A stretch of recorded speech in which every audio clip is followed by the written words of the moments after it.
Good afternoon and happy Wednesday to everybody. This is the middle of this week, and we are halfway through our series of the week of prayer for the healing of AIDS.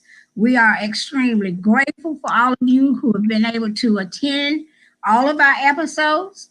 This is episode number 4, and today we will be raising awareness about women and girls and HIV. We're very pleased to have with us a panelist of women today who can talk and share more about their role in this struggle. And so now we are fortunate to be opened by prayer by none other than Associate Pastor Natalie McLean from Providence Baptist Church. McLean. Now receive this benediction. Let us bow together in prayer. Dear God, we thank you for the gift of your presence and this gracious occasion to seek your face on behalf of women and girls on this HIV/AIDS Awareness Day. We praise you because your children, your daughters, are fearfully and wonderfully made in your image. We greet you with thanksgiving, knowing you knit us together in the secret place of our mother's womb.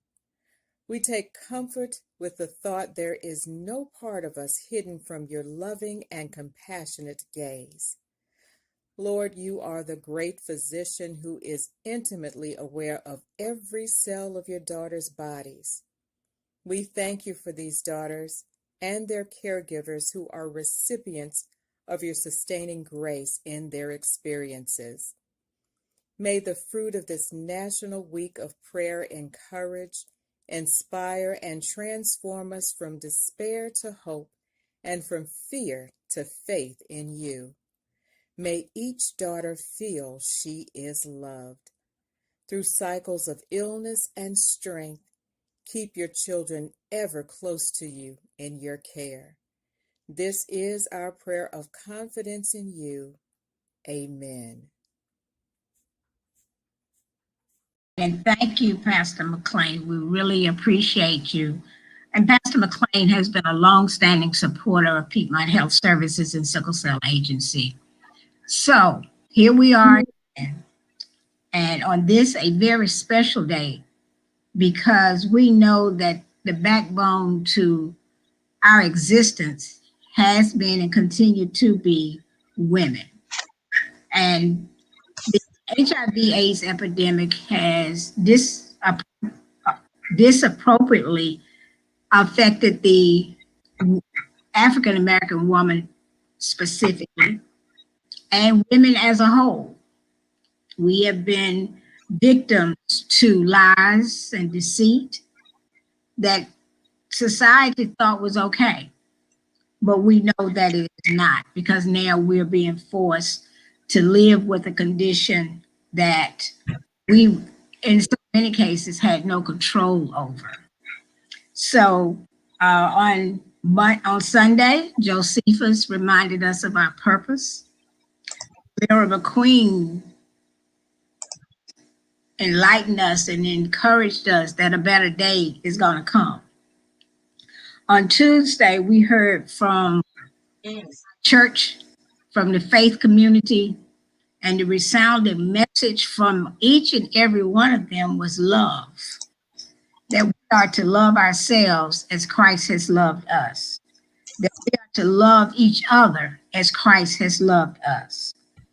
So each of those topics for this week has been and will continue to be very important as we raise the awareness around women and girls. Our performer today is none other than, again, Miss Jamara McQueen. So we welcome her back to us, and we know through her song there will be also another message for us. Miss Jamara McQueen.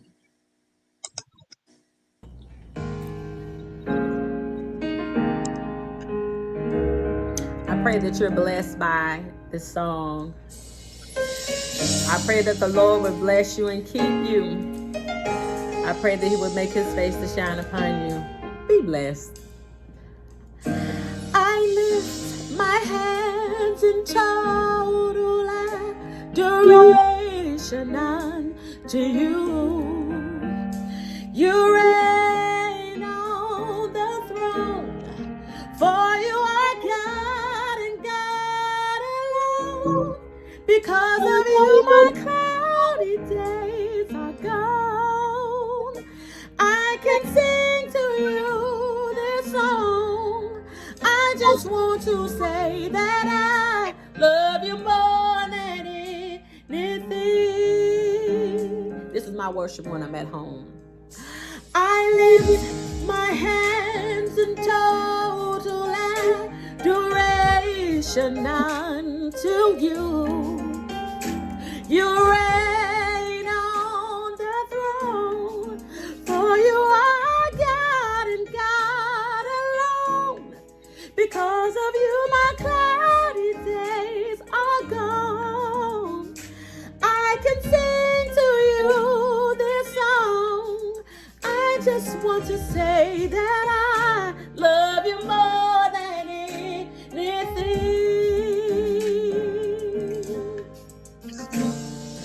Love me in your arms. You are my shelter from the storm. When all my friends are gone, you were right there all along. I never knew a love like this before. Oh, I just want to say that I love you more than anything.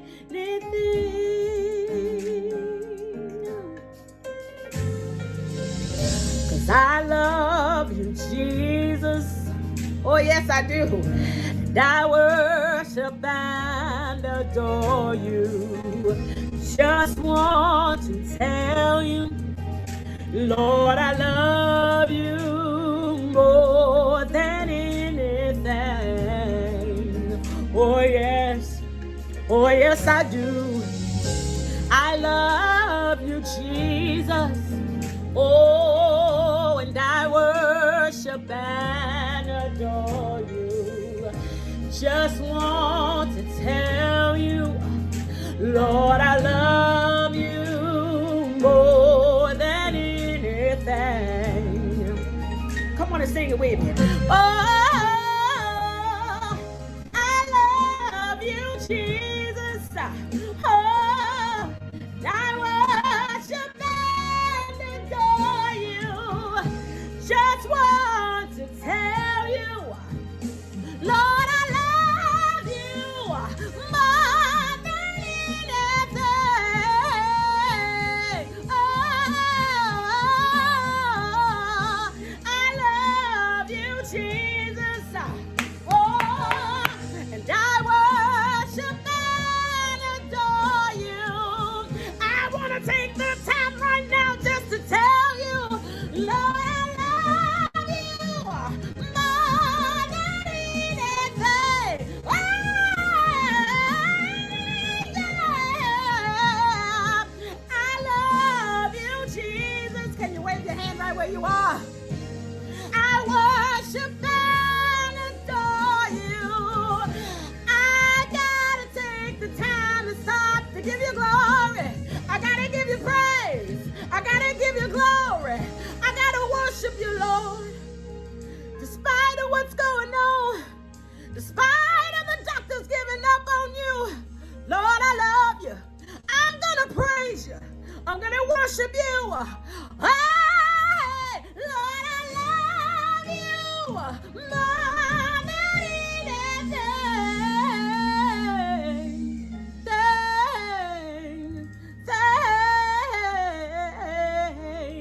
Lord, I give you glory.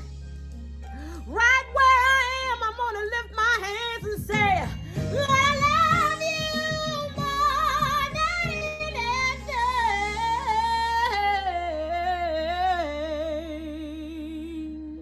Hallelujah.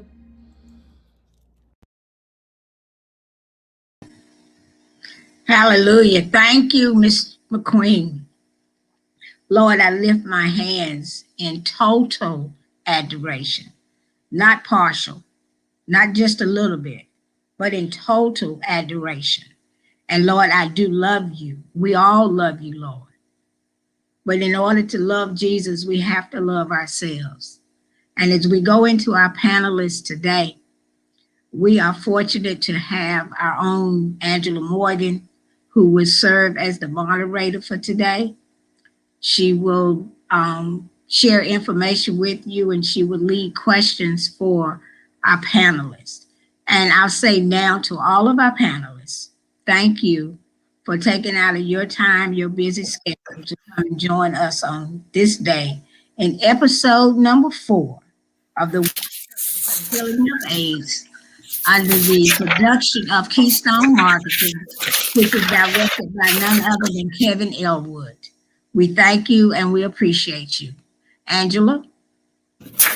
Good morning to everyone. Good morning to everyone who is watching us via Facebook, YouTube. We thank you for joining us. Today is National Women and Girls HIV Awareness Day. This is the day that we recognize women and girls living with HIV and those who may be at risk and not even know that they are at risk for acquiring HIV. This conversation, it's going to be very educational. And of course, you know, when we start talking about sexual health, we cannot leave out the most important part of that conversation, which is sex. So we're going to have that hard conversation today. All right. But before we get started with our discussion,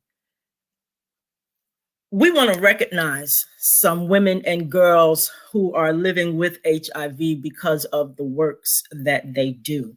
First off, I want to start by recognizing Miss Alicia E. Diggs. She has been a panelist with us in previous days. Miss Alicia Diggs is awesome. If you don't know, you need to know her. If you want to know her story, you can learn her story by purchasing her book on Amazon. She has a book outstanding on my healing, From Tainted to Chosen. Even with her diagnosis in 2001, she has remained a pioneer for positive change, not just in our neck of the woods, but abroad. Alicia has been an inspiration to women and girls living with HIV. She is the Positive Woman's Network Shiro for 2019. So we applaud her for that. Alicia has continued to share her purpose with everyone she comes in contact with, ensuring they are healthy, wealthy, and wise. We love Alicia here at Piedmont Health Service and Sickle Cell Agency, and we appreciate being a part of her journey.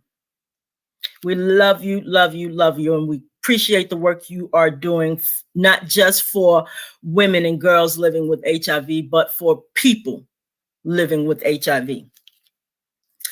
And next, I would like to recognize a young lady, a native here of Greensboro. Her name is LaRonda Clark. Miss LaRonda Clark has been a part of Piedmont's Health Service and Sickle Cell Agency's recognition of the Week of Prayer for a couple of years now. LaRonda displays her feelings on her positive HIV status through spoken word poems. LaRonda has been a part of this agency, again, for about 2 years and has not hesitated one time to share with us and other people her talent, especially the faith-based community. She is passionate, and we love that about her. LaRonda's spirit and her willingness to teach other young ladies the aspects of acceptance, positive relationships, and how to just love thyself first. Kudos to these two ladies. We love you here at Piedmont Health Services and Sickle Cell Agency. We love that you're two trendsetters, you're two trailblazers, and just all around awesome Black women. Kudos. We love you. All right. Now, the conversation. We're going to have some conversations about women's sexual health. We're going to talk about risk factors women face for acquiring HIV. And we're going to also talk about women and PrEP. Okay. All right. We already know that, when it comes to women, African-American women, Latino women, women of color bear the hardest brunt of new HIV infections. And that's because we don't like to talk about sexual topics. And that needs to change. That definitely needs to change. In order for us to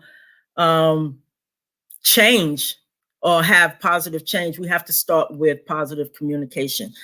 Okay, if we want things to be as they should be and not as they were, we must have those complex, uncomfortable conversations. So let's start the conversation by discussing women's health. All right. Who do I have joining me today? Let's see here. I have Miss Takia Miller joining me. I have Pastor Cassandra Durham joining me. Miss Jeanette Felder will be joining the conversation, as well as one of our own young ladies, Miss Justina Williams. I appreciate you ladies for being a part of this panel discussion today, this hard topic of conversation that most people, women, don't like to have, but needs to occur in order for us to have change. All right, thank you and welcome. First, I would like to ask Miss Cassandra. As I know you're pressed for time, and again, we appreciate you for taking out the time to be with us today. But we're not going to hold you long. We want you to be able to get to everyone who needs you today. Thank you. Absolutely. So when we start talking about sexual conversations, we know that, a lot of people, most people say that, that conversation needs to start in the home. It needs to start in the home. We know that sexuality and sexual preference is still being shunned, it's being overlooked, not talked about, because people still don't like to discuss sex or sexuality openly. How can we as females take female sexuality and sexual health seriously when there's still so much stigma, embarrassment attached to the conversation? And do you see this issue as a preventive barrier for or a challenge for women and girls today?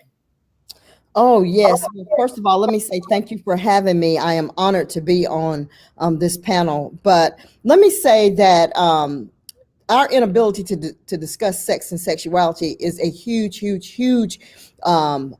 barrier to not only get African American women diagnosed early, as well as keep them in treatment, and it serves their whole life cycle. If you think about it in terms of, we still don't discuss sex. We still acting like babies that deliver babies, right? In the church, we're taught so many things that we're supposed to do, and no responsibility goes to the man, right? We have to wear our skirts down to our ankles. We're taught all of these courses and classes on how to be a wife and how to be all of these things, but we don't ever discuss the very human need of sexuality. It's just sex. One of the things that we have to get honest about is, I always tell people, especially when I'm teaching, people are either thinking about sex, just finished having sex, or getting ready to go have sex. I mean, it's a natural thing. And I think that we have to continue to talk about it and create environments and create communities and conversations around sex. We're taught so many, oh my God, so many crazy things about sex, but it is a very, very natural part of life. It's the only way to get here. Absolutely. There's no other way to get here. It has some healthy benefits to it as well. Exactly. And if we don't stop with all this bad information and continuing to stick our head in the sand, we're never going to bring an end to the epidemic. We have to have honest conversations. And I think that honest conversations can start with our friends. We can have those conversations with our daughters. I know in my circle group, we talk about it all the time because we want to normalize conversations around sex and sexuality. Absolutely. I agree 100%. So when it comes to teaching our young women and girls, about intimacy versus pleasure, how do we go about, getting that message across when, what they see on all of these television shows now, the love and this and that, the housewives of this and that, and they're seeing how these women are trying to emulate these ladies and how they're living their lives.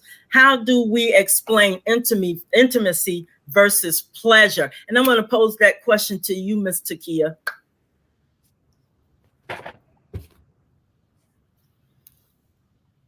You are muted, Miss Takia. We can't hear you.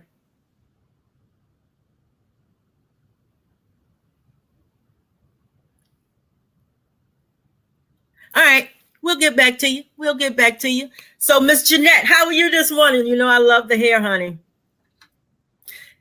When we talk about intimacy versus pleasure, how do we get that across to our young ladies, the differences between intimacy and pleasure?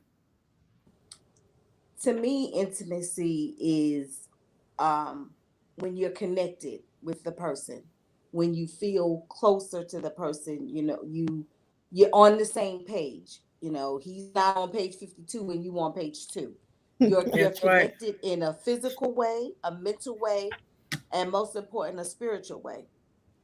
You've got to include God in there somewhere to make sure. This brings to mind a paper that I just wrote for class, and one of the books that we had to read was called Generation to Generation, and it talks about how the church is involved and how things go back to being in the church and having a relationship with God. And one of the things that it spoke about was compatibility. And to me, I said compatibility is irrelevant.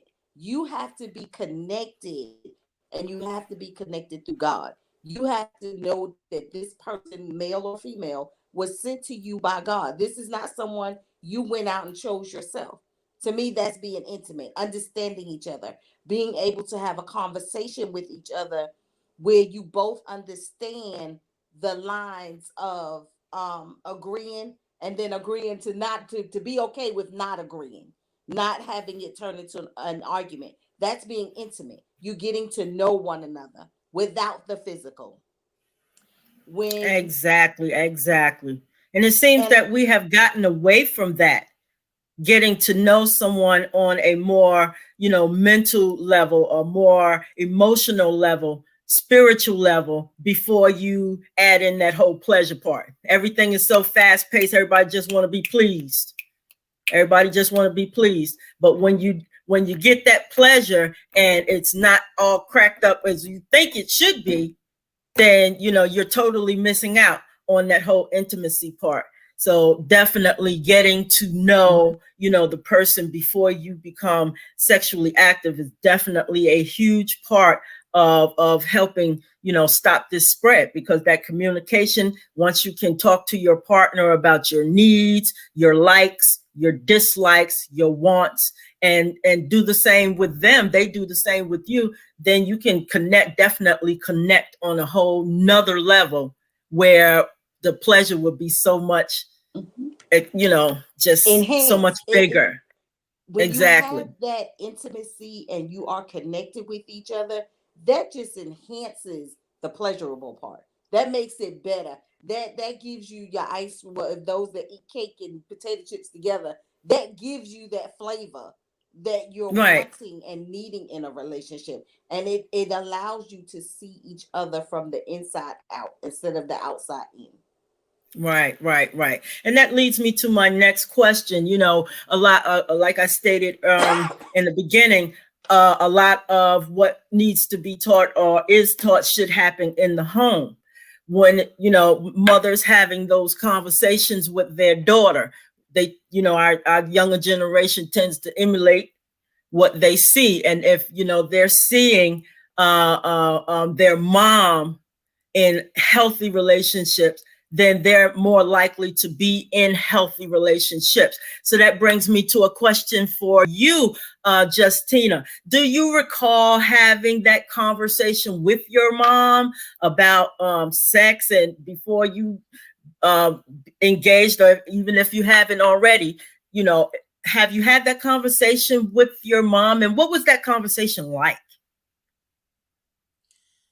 Yes, I did have that conversation with my mom and with my dad. I feel like it's important from both aspects, from a male and female perspective. It was important for me to understand what you were saying intimacy is. It's not just physical. It is, we can spend time together and not even have to touch each other, or not even have to kiss each other. It's just that time spent. We can walk in the park and not be intimate. We can read a book together or stimulate each other's minds, minds and spirits versus pleasuring the body. And so my parents made sure that I understood that, sex is okay. It's good for a person, but you also have to be protected. And my There dad are explained it. responsibilities that come with it. Yes. And there are plenty. And that was my biggest fear as a child, that was learning about it, having a baby, and I'm a baby, like just thinking about that. I've had friends who have had children at young ages, and I've seen what they went through. And we're still friends to this day, but I didn't want that to be my life. And then I lost a sister to HIV/AIDS. And so that put another damper on me at a young age, seeing that, things can happen. This is real. And understanding what it was and how it affected her and our family, and just knowing that sexual health was extremely important, to know that you have to go to the gynecologist at a certain age, know that you should tell your doctor that you're being sexually active, because it's not a bad thing. It's something that everybody is going to experience. It's just that you want to take your time and understand what it is to experience it, so that if you do ever come across a situation, you know how to handle it, and what ways to handle it. So I think that it is extremely important to have those conversations starting at a young age, and learning your private parts and learning what they do, and just different perspectives like that for younger kids, and then going to a teenager and learning how to what ways are intimate versus what is being physical, and then actually learning what dating is versus just having sex. It's two different things, and a lot of people can't differentiate that nowadays. I would say my generation really blurs the lines with it. Absolutely. Absolutely. And well said. Thank you very much. Mr. Kia, can we hear you now? Can you hear me? Yes, we can. Thank you. Good. It's good to have you back with us, so we can hear you, because this next question is going to come to you, ma'am. So we talk about social injustices and disparities all day. But when it comes to sex and sexuality, like I said, it's still a taboo subject. Most people don't want to talk about it, especially the sexuality part of it, of the conversation. So why do you think women and girls of color have the highest number of new HIV cases than any other race of woman? And how can we drive change in the way female sexuality is perceived in our society today? Okay, so I think that the reason that we have the highest number is one word: stigma. When you look at the advancements in HIV medicine, and the fact that a person can live a normal life span with taking one pill a day, and by taking that one pill a day, they can become untransmittable. They become excuse me, they become the word just left. Undetectable. Yes, they become undetectable. And so by doing that, they cannot transmit to others. So there is no reason, there's no excuse for the climbing rates of increased people becoming infected with HIV. There isn't. But stigma stops all of that, because when a person feels stigmatized, whether it's internal, external, family, friends, whatever, they're not going to their doctors like they should. They're not doing the things that they need to do for their own sexual health. And people are simply afraid to have the important conversations about sexual health. So if a person has HIV and they don't tend to feel comfortable telling their family and friends for fear of stigma. And unfortunately, that perpetuates it. And it's really bad in our community. We are so colorful with our language. We come up with cheesy things that we say all the time, like, she got that package, or he got that package, things like this that we do in jest about something that, is a serious matter, And so nobody wants to have that label. So they're afraid of going to get tested. And of course, we know that's the first step. You have to go and get tested, because if you are, then you need to get the treatment that is out there for you. So I think that that's the biggest thing. Lack of education in our community. I think we do a poor job, honestly. And that's just my opinion. I think we do a poor job of educating our community about the things that pertain to sexual health. Awesome. What kind of advice would you give to a young woman, a young lady who is basically struggling with her sexuality? We know sexual preference exists on a continuum, from heterosexuality to bisexuality to so on and so forth. Self-oppression is at the root of so much of our disease process because of the lack of self-awareness and self-acceptance. How would you advise a young lady who is dealing with her sexuality right now? I would definitely tell her to look within, because unfortunately, the reason that people have problems a lot of times is because of external situations, whether it was the way they were raised, the environment that they're around, their own ideologies and beliefs they've had before, and just to understand that it's natural to desire love in the way that you desire love. Um, People are people. And so if you desire love in a particular way, then that's for you to explore.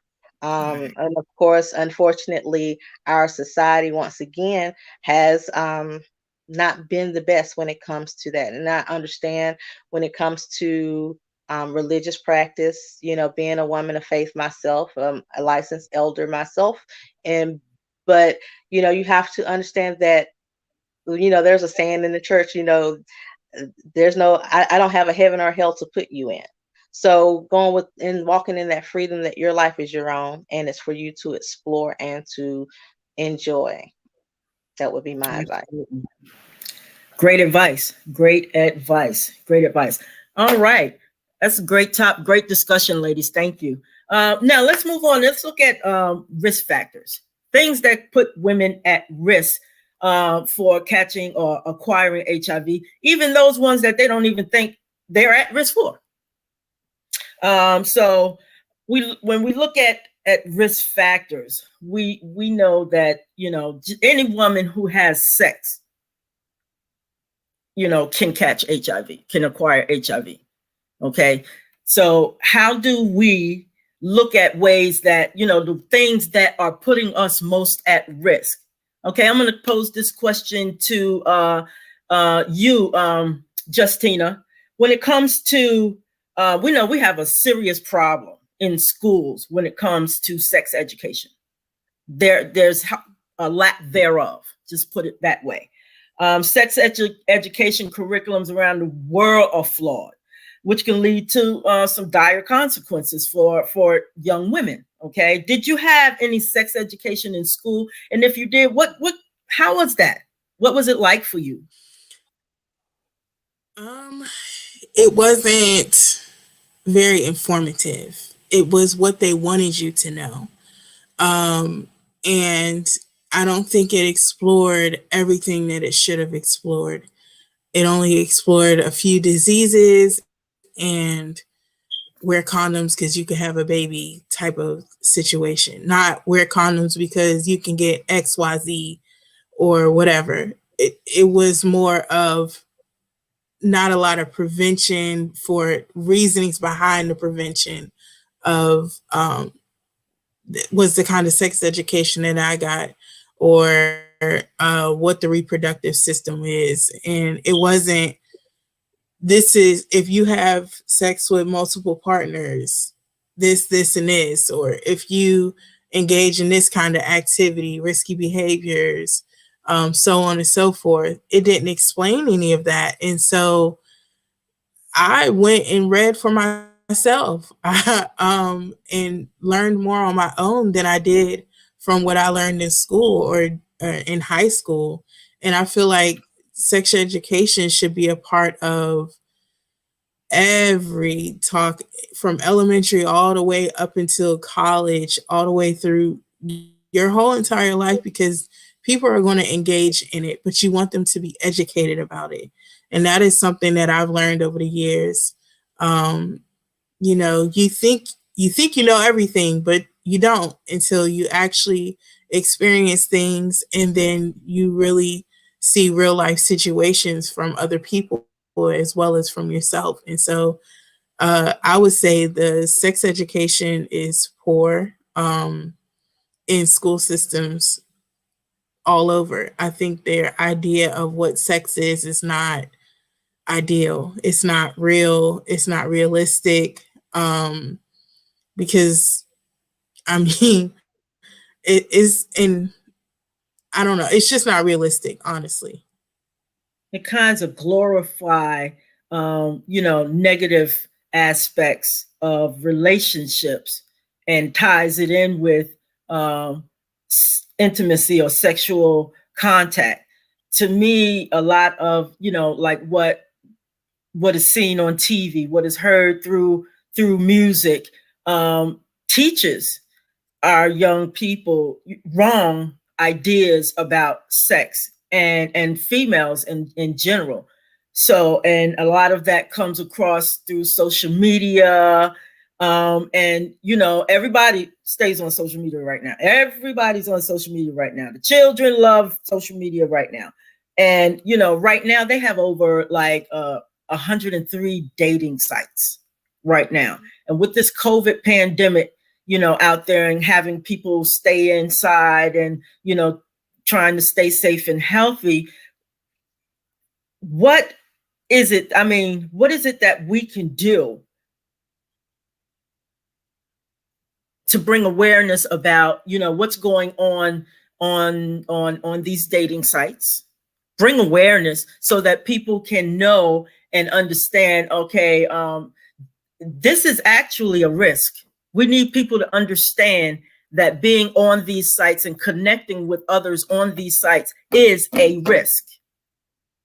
But I have young adults myself who stay on social media. My son more than my daughter.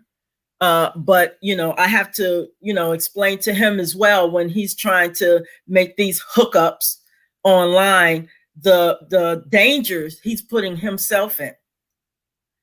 So, I mean, if there was a way that we could reach our younger generation to inform them of this, what would be the ideal way for you to reach our younger generation? To me, my ideal form would be go to social media. Yeah. I would say platforms like this, and spreading awareness about different diseases, especially HIV/AIDS, because we are disproportionately affected by HIV/AIDS. And social media is huge now, but when I was younger, it was more TV. And so I learned that television is really just telling a vision of what is not reality. It's just telling a vision of what people want to see. And so social media has also turned into that. It's just telling a vision or a facade of what people think you live like. People don't post their bad days. People only post the good things. And if they do post their bad days, then they get negative information or negative feedback from it. And so social media has affected people a lot, extremely a lot. And I don't think that people should get their information from social media sites unless they are like Piedmont Health Services and Sickle Cell Agency that are recognized for doing the work and actually serving the populations. Absolutely. A lot of people take their information from people who a lot of people take their information from people who are not certified in these things, and it's not true. I mean, yes, you can read for yourself, but it's places like Piedmont and different agencies that are really giving this awareness out for free, that because it's a free resource. So why not use it? I remember when I was in college, I used to tell my friends, go across the street, get tested. It's free, because you're dating around and that's fine, but it's also good to know your status. Also good to know your partner's status. That's a date to me. Honestly and truly. Absolutely. So I really feel like the platforms that like this is so important for sexual education to be broadcasted on, especially if it's coming from a certified resource. Absolutely. I would like to jump in on that as well. The thing about Please do. social media, the thing about social media that we have to understand is it's just that social. We have to look at the circles that the public is in, so quite honestly, while what we're doing is good and it's needed, is it really going to reach the people that we need it to reach, or are we preaching to the choir?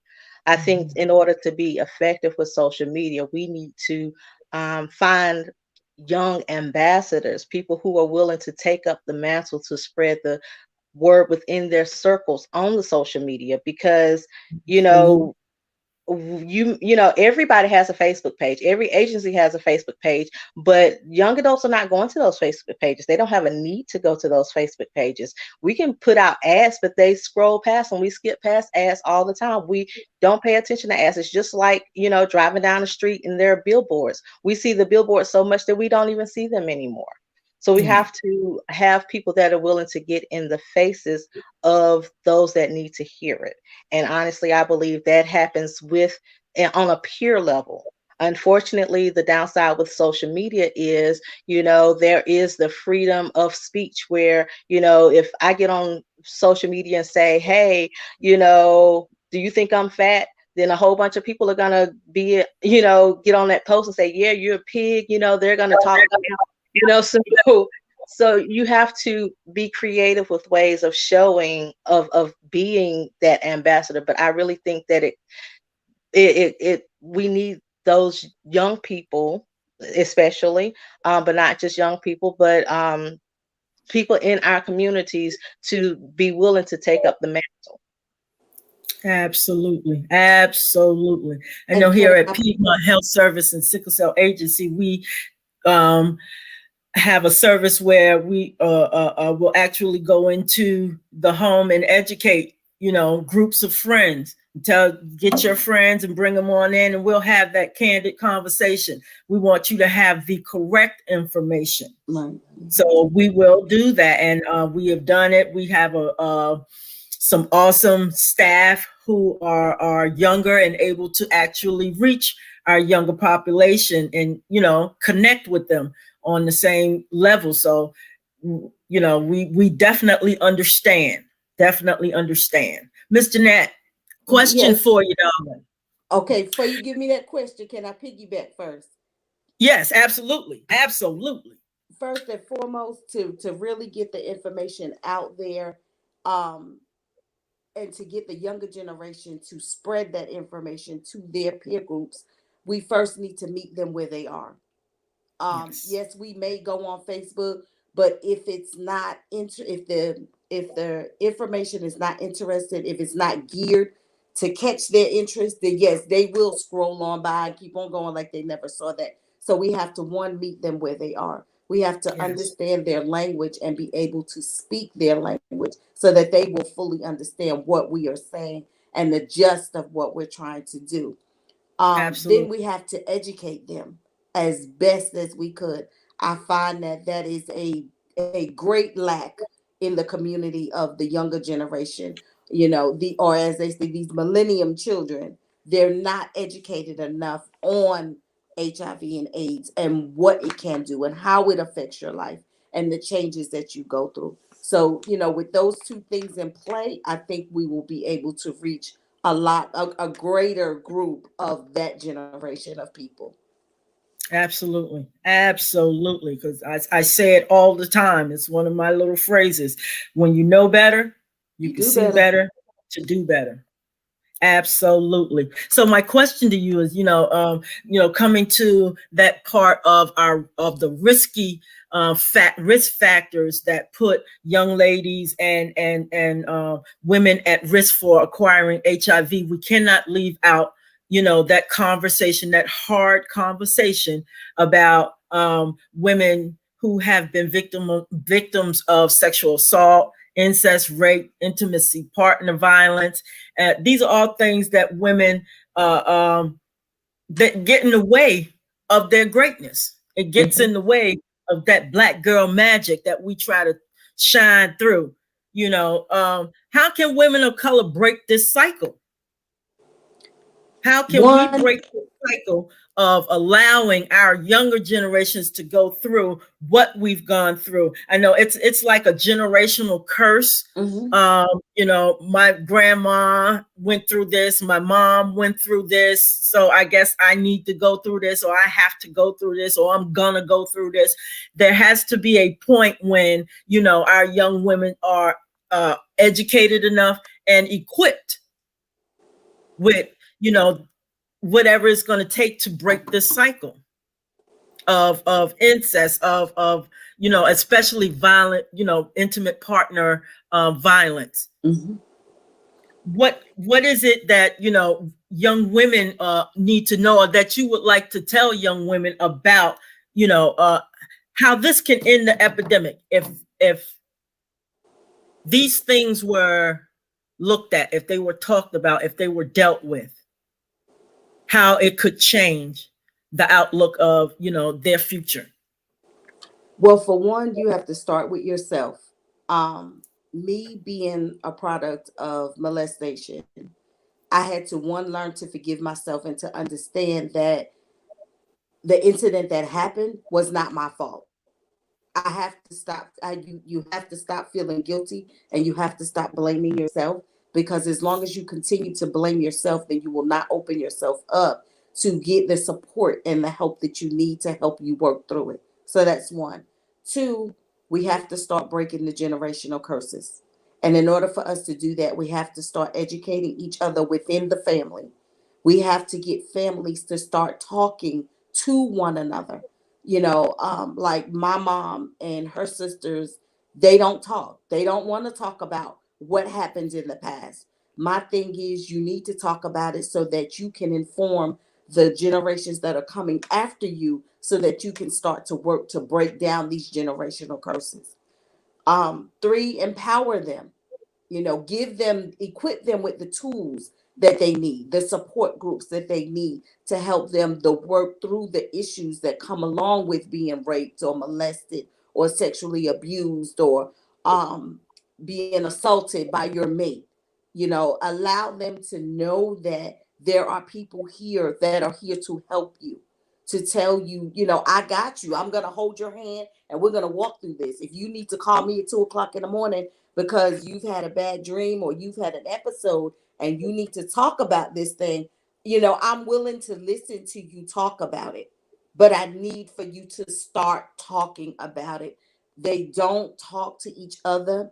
The generations before them don't explain to them, yes, this happened to me. No, it wasn't right. No, it wasn't my fault, but I went through it. And this is how I overcame it. And until we start equipping these ladies with the information that they need, it is not going to move forward. So, the cycles are going to continue. I always use the example when I'm talking to young women of, okay, great grandma was raised and grew up in the projects. Grandma was raised and grew up in the projects. Your mother was raised and grew up in the projects. Then your mother raised you and you grew up in the projects. So now, at one point in time, when are you going to start to look for change so that you don't continue that cycle? I'm not saying that there's nothing wrong with that. If that's the step that, the journey that you're on at that moment, that's fine. You walk through that journey, but don't become complacent in that journey. Understand that there are steps that you're going to take that's going to get you out of that journey to move you forward so that you can prepare yourself to deal with those things that are out there, or to deal with those things that have happened to you in the past. That you can move on from this, that you're bigger than this, and you're better than this situation that has happened to you. And until I started to realize a lot of that stuff, I stayed in that slump and didn't want to talk to my own daughters about what had happened. And I had to move myself out of that in order to educate them, to let them know, yeah, these things happen, but you don't have to tolerate this. You don't have to tolerate someone talking to you any kind of way that they feel like, or treating you in a way that is not of your character. And that all goes back to understanding who you are as a woman, knowing Yes. your value as a woman. And I had to go through that step too and learn my value as a woman. I'm a powerful thing.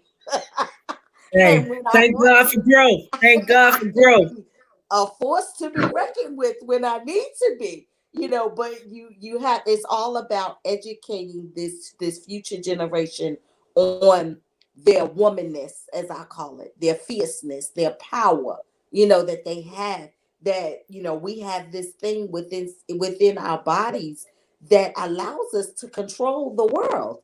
But we Yeah, have to be educated and know how to use those tools to control the things that we need to control.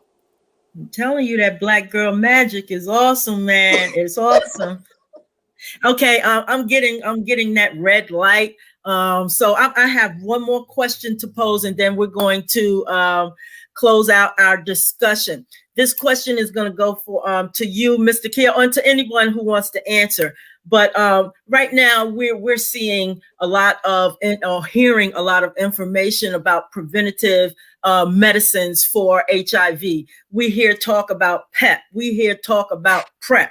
But when we hear or see images in regards to PrEP, what comes to mind?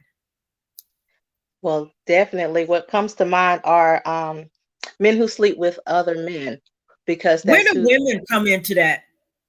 Yeah, that unfortunately it's not been my experience that they've marketed to women. And to go even further, they have a lot of the PrEP medicines have not even been tested on women. Unfortunately, PrEP has been around for over a decade now. There Yes. are thousands of women that been Benefit. would have could have benefited from it. The thing about PrEP that I think is so interesting is that you take one pill a day, just like a person living with HIV. You get tested every 3 months. When you think about men versus women, women are more likely to adhere to taking that one pill a day than men are. Women are more likely to go to their doctor every 3 months to make sure they're okay than men are.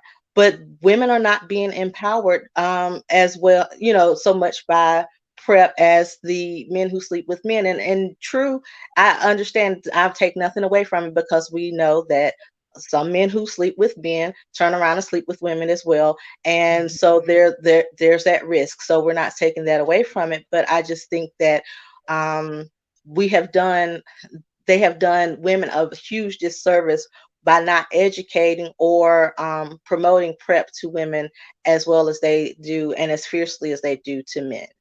Absolutely. That messaging has people totally confused about who and what PrEP is for. Okay, and for those of you who are unfamiliar with PEP or PrEP, just a quick tutorial. PEP is an it's an anti-HIV medication that is used for the prevention of HIV if you have been exposed within 72 hours. PEP, if you have had an unexplainable or uncontrollable exposure to HIV, you have been assaulted, raped, had some a condom break or something to that effect, there is that medication PEP that you can take to prevent you from being exposed to that HIV virus. Now, when it comes to PrEP, PrEP is the medication used also for the prevention of HIV acquisition, but PrEP is to be taken before there's an actual exposure, whereas PEP is after. It's taken after the possible exposure. Okay. With PrEP, there is PrEP for women. Okay. There is PrEP for women, but the messaging is so geared towards men who like to have sex with men. Women totally drop themselves out of that conversation. Like, oh, this ain't for me. When in all actuality, it is for you as well.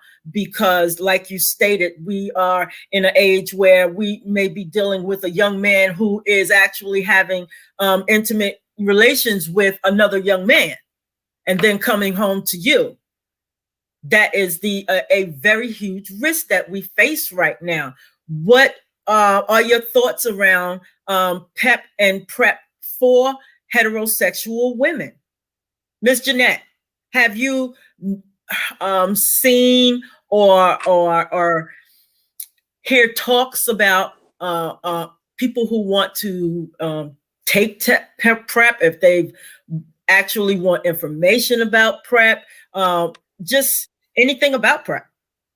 A lot of people again are uneducated about the PrEP itself and how it's used and why is it used. But I do get a lot of women that say that they've been told that they cannot take it and they would like to be able to take it. And again, there you have to understand the mind frame of some people in our community that think that PrEP is what do you call it? It's like the Gateway. next day abortion pill that they think it's a quick fix for HIV, and it's not. And you have to get them to understand that this is not a quick fix. This is not, oh, I made a mistake and I had unprotected sex last night, so I'm gonna go to the doctor and get me some PrEP so I'll be okay. They have to be educated on what it is really for. Absolutely. Absolutely. Well, ladies, I mean, this conversation has been awesome. I would love to continue this conversation at a later time for another reason, for another group of people.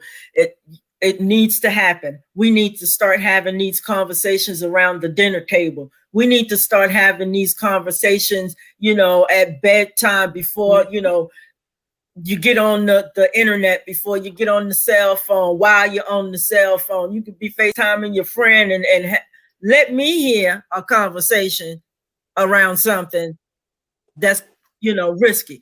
Oh, I'm jumping in the conversation. I'm jumping in because we're going to talk. But again, ladies, you have been awesome. Really, really appreciate your thoughts, your candidness, and your willingness to come on and talk to us about this hard to talk about topic, which is sexual health. Okay. People ask, why do we actually acknowledge or pay attention to National Women and Girls HIV/AIDS Awareness Day? Why is it important? Because HIV and AIDS is still a widespread public health issue. It's still a public health issue. I know we have COVID out here busting us in the head, but HIV it's going to come back with a vengeance.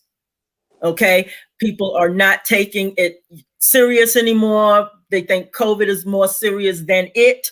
It is not. Okay, we still need to maintain our sexual health, just like we need to maintain our mental health, our physical health, our emotional health. And the conversation needs to continue. The 2021 what was the 2021 theme for this year's theme for National Women and Girls HIV Awareness Day is me, you, we, changing the face of HIV together. In order for us to change the faces of HIV, we need to have these conversations together. I appreciate you ladies so very much for being with me today. And I hope that your day continue to be blessed. And hey, keep that Black girl magic shining. Keep that Black girl magic shining, okay? Because when we shine through, they can see better. They can see clearer. All right. Bye-bye, ladies.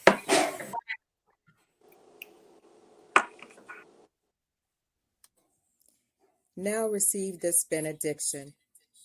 We thank you, Lord, for this opportunity to minister to you through our service to your daughters, as we remember and recognize those struggling with and triumphant even in spite of HIV/AIDS. God, we bless you for research and resources dedicated to finding options for restoring health to beloved neighbors and families within our respective communities. Please continue to look upon us with your favor, that you might receive the glory out of every breath of our lives.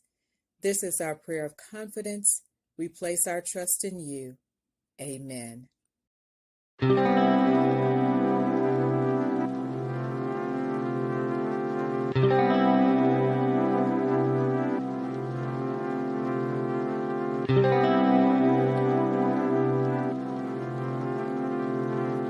you.